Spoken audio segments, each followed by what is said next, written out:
ओम शांति शांति शांति। नमस्कार दर्शकों, आज हम जिस चीज़ के बारे में चर्चा करने वाले हैं वह काफ़ी लोगों की समस्या है साथियों, और काफ़ी लोग इससे परेशान रहते हैं, जिसका नाम है धरण यानी कि नाभि का डिगना। यह एक प्रकार की बहुत बड़ी समस्या है साथियों। ये मॉडर्न साइंस में इसे नहीं माना जाता है, क्योंकि अल्ट्रासाउंड, एमआरआई या किसी भी जो टेक्निकल मशीनें हैं इसमें इसका कोई भी एविडेंस सामने नहीं आता है, कोई भी वाइब्रेशन मशीनों में नहीं होता है साथियों। तो काफ़ी लोग इसे ठीक करने के अनेक तरीके हैं साथियों। कुछ लोग इसको एक्सरसाइज के द्वारा ठीक करते हैं, कुछ लोग इसको एक्यूप्रेशर के द्वारा ठीक करते हैं। तो इसमें काफ़ी चीज़ें इसमें कारगर साबित हो जाती हैं। तो सबसे पहले तो इसका सिंपल तरीका ये है कि साथियों इसे हम एक्यूप्रेशर के द्वारा इस प्रकार से ठीक करते हैं कि जो हमारी पहली उंगली है, पहली उंगली के जो ठीक नीचे जड़ में अंदर को इस प्रकार से पहली उंगली के अंदर की तरफ हम इसे जड़ में दबाते हैं, ऊपर की नहीं। पहली उंगली के ऊपर से हम नहीं, ऊपर से दबाएंगे तो ये कमर का पॉइंट इधर होता है, इसको नीचे से दबाना पड़ता है। यहाँ पे हम 1 से 3 मिनट 4 मिनट तक हम यहाँ पे दबाएं इस प्रकार से, तो यह नाभि अपनी जगह पे आ जाती है साथियों। ऐसे ही हम दूसरे दाहिने हाथ में भी करें, पहली उंगली के ठीक जड़ में और अंदर की तरफ नीचे से इस प्रकार से हम दबाएंगे तो यह इसका नाभि का पॉइंट होता है साथियों। इसके ऊपर दबाएंगे तो ये कमर का है और नीचे से दबाएंगे तो यह नाभि का पॉइंट है। चाहे तो आप जूम करके देख सकते हैं साथियों, ये नाभि का पॉइंट होता है साथियों, ठीक है। और ठीक ऐसे ही फिर हमारे पैर में भी जो ये जो पहली उंगली है इसके ठीक नीचे जड़ में इसमें हम दबाएंगे तो ये वाला पॉइंट, ये भी इसका नाभि का पॉइंट होता है साथियों, इस प्रकार से, ठीक है। ये चाहे तो आप इसको ये देख सकते हैं, जूम करके साथियों आप इसको देख सकते हैं। पहली उंगली ये है और इसके ठीक जड़ वाला पॉइंट ये है। तो ऐसे हम दाहिने पैर में भी ठीक ये उंगली है, इसके नीचे हम जीभी से या कोई नुकीली चीज़ है, ज़्यादा नुकीली भी नहीं होनी चाहिए, नहीं तो वो दुख दर्द पैदा करेगी साथियों।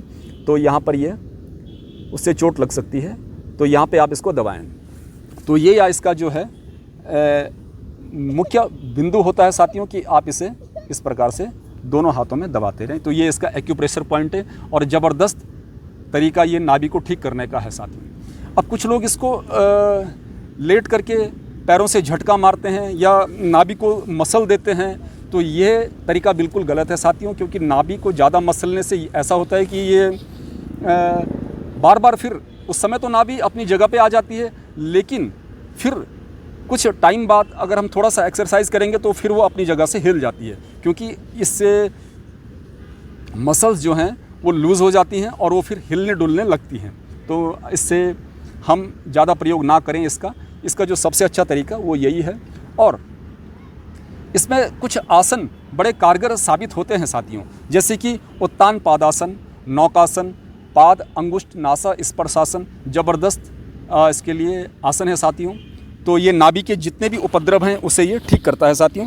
क्योंकि थोड़ा सा मैं इसको आपको बता देता हूँ जो ये आसन है। देखिए साथियों, नाभि किस प्रकार हिलती है, नाभि का हिलना कहते किसे हैं, थोड़ा इसे भी समझ लीजिए। नाभि अगर कई बार वो दाएं चली जाती है, बाएं चली जाती है, ऊपर या नीचे खिसक जाती है, तो अगर नीचे खिसक गए, अगर नाभि अपने जगह से नीचे खिसक जाती है तो इससे दस्त होने की समस्या रहती है। ऊपर खिसक गई तो कब्ज हो जाता है, और दाएं बाएं खिसक गई तो इससे बॉडी और माइंड का जो बैलेंस है वो थोड़ा सा डिस्टर्ब हो जाता है साथियों। तो इसमें अनेक प्रकार की समस्याएं हमें देखने को मिलती हैं साथियों। तो उत्तान पादासन, इसको फटाफट आप देख लीजिए साथियों, इससे आप इस प्रकार करें। उत्तान पादासन में आपको क्या करना है, ज़मीन में सीधा आप लेट जाएं इस प्रकार से साथियों आप ज़मीन में लेट जाएं, ये वाला, और आप दोनों एक साथ उठाएं इस प्रकार से। पैर को 30 डिग्री में उठाना है साथियों। ये सांस भर के इस प्रकार से, फिर इस पोजीशन में आप 1 मिनट तक रहें इस प्रकार से, और अगर 1 मिनट ना रह सकें तो आप 30 सेकंड से आदत डालें, इस प्रकार से आप रहें। ये वाला आसन है इसके लिए, ये उत्तान पादासन, मतलब दोनों पैरों को नीचे से उठा देना और तान देना, ये उत्तान पादासन है साथियों। ये नाभि के लिए ज़बरदस्त आसन है और नाभि को अपनी जगह पर ले आता है साथियों। दूसरा है साथियों सेतुबंद आसन। इसी में ही आप देख सकते हैं सेतुबंद आसन कैसे करना है, वो भी आप देख लीजिए। ये और ये साथियों ये सेतुबंद आसन है। इस प्रकार से आप ये नाभि को ऊपर की ओर तान देता है साथियों, ये, और इससे भी हमारी नाभि जगह पर आ सकती है साथियों। ये आप इसे प्रतिदिन करें, लेकिन भोजन करने से पहले करना है, नाश्ता करने से पहले, यानी कि सुबह उठते ही एक्सरसाइज वार्म अप होने के बाद आप इसे करें। कंद्रासन भी इसी को कहते हैं साथियों। सेतुबंद आसन और कंद्रासन दोनों एक जैसे हैं। इसमें भी आप 1 मिनट तक रह सकते हैं, ये इसके लिए है। दूसरा है साथियों पाद अंगुष्ठ नासा स्पर्शासन। पाद अंगुष्ठ नासा स्पर्शासन भी ज़बरदस्त आसन है साथियों। ये भी नाभि को अपनी स्थान पर ले आता है। देखिए कैसे करते हैं। श्वास भर दिया, रोक के रखा थोड़ी देर, और दोनों पैरों को एक साथ, दोनों पैरों को चिपका करके, उनके तलवों को चिपका करके, और अंगूठों को नाक के ऊपर लगाना है साथियों, इस प्रकार से। ये देखिए पाद अंगुष्ठ नासा स्पर्शासन, पैरों के अंगूठे को नाक पर स्पर्श कराने को ये आसन कहते हैं। बहुत ही ज़बरदस्त और पावरफुल आसन है साथियों। नाभि को अपने स्थान पर लाने के लिए, जिनकी नाभि डिग जाती है तो ये उस आसन को कर सकते हैं साथियों, इस प्रकार से। इसमें भी आप 1 मिनट, उससे ज़्यादा भी रह सकते हैं। जिनको अभ्यास नहीं है तो कम से कम 30 सेकंड तो आप रहे ही रहें। 30 सेकंड से आप अभ्यास करें साथियों, और इस प्रकार सांस को छोड़ते हुए फिर वापस नीचे की ओर, ये आसन है साथियों। नौकासन। नौकासन भी देखिए कैसे करते हैं। ये भी नाभि डिगना, धरण की समस्या के लिए अत्यंत लाभकारी है साथियों। देखिए अपने दोनों पैरों को उठा देना 30 डिग्री से तक, और ऊपर से कमर को भी उठा देना और गर्दन को भी उठा देना, और नौका की तरह अपनी पोजीशन को बना लेना साथियों। ये नौका आसन है साथियों। ये इसमें भी आप 1 मिनट तक रह सकते हैं, इस प्रकार से। तो ये आसन लाभकारी आसन है साथियों। जिनको धरण की समस्या है, नाभि हिल जाती है, नाभि उछल कूद करते समय हिल जाती है साथियों, या जो लोग ज़्यादा वर्क हार्ड करते हैं, कूद फांद ज़्यादा करते हैं साथियों, आपको एक बात ध्यान में दिला दूं कि अधिकांश लोगों की नाभियां खिसकी हुई होती हैं, क्योंकि उन्हें कई बार भोजन में, पाचन में कोई समस्या आती है, या शरीर का कब्ज में किसी प्रकार की कोई समस्या आ जाती है, तो समझ लीजिए कि नाभि में भी कोई समस्या हो सकती है। उन्हें मालूम ही नहीं चलता है कि हमारी नाभि थोड़ा सा हिल गई है, क्योंकि ये पता उसी को चलता है जिसकी नाभि बहुत ज़्यादा हिल जाती है। तो जितने भी आसन हैं, इनमें हमें कम से कम 1 मिनट तो रहें, और खिंचाव को महसूस करें अपने तन पे, बॉडी पे। और साथियों वैसे साथियों इसके लिए कपालभाति प्राणायाम और अग्निसार क्रिया इसके लिए ज़बरदस्त लाभकारी है साथियों।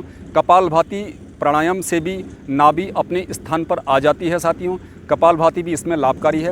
और अग्निसार क्रिया, ये भी आपका, इसको भी मैं डिस्क्रिप्शन बॉक्स में दे दूंगा साथियों, इसका भी आप वीडियो देख लीजिए अग्निसार क्रिया का। दोनों ही ज़बरदस्त क्रियाएं हैं। अत्यधिक वजन ना उठाएं, कोई भी एक्सरसाइज करें तो हमें झटके से कोई भी एक्सरसाइज को नहीं करना चाहिए साथियों। कूद फांद ना करें। अगर नाभि डिग गई है तो, या नाभि का डिगना आम रूप से अगर देखा जाता है किसी व्यक्ति में, तो उसे कूद फांद कम करनी चाहिए। ज़बरदस्त एक्सरसाइज ना करें, हार्ड एक्सरसाइज ना करें, वज़न को ना उठाएं। पिंडली को दबाने से भी नाभियाँ ठीक हो जाती हैं। आप ज़मीन में उल्टा लेट जाएं और पिंडलियों में किसी से दबवा लीजिए साथियों, किसी से पैर से इस प्रकार से आप इसको दबा सकते हैं नीचे से। ये पिंडलियों को नीचे से दबाने से भी नाभि ठीक हो जाती है साथियों। ये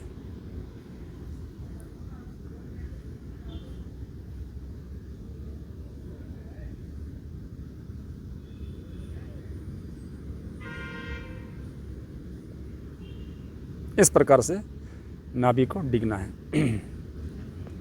ये था साथियों हमारा आज का कार्यक्रम नाभि का डिगना, जो कि आप सभी को समझ में आ गया होगा। तो और प्रतिदिन सूर्योदय से पहले अवश्य उठें साथियों, चाहे सर्दियों का मौसम हो या गर्मियों का हो। तभी हम कोई भी दिनचर्या या कोई भी आसन, कोई भी प्राणायाम हम सही समय पे कर पाएंगे, अन्यथा इससे हमें वंचित रहना पड़ सकता है। तो साथियों, मिलते हैं फिर एक नए वीडियो के साथ, एक नए यौगिक क्रिया के साथ, प्राणायाम के साथ। तब तक के लिए साथियों, अपना ध्यान रखिए। नमस्कार।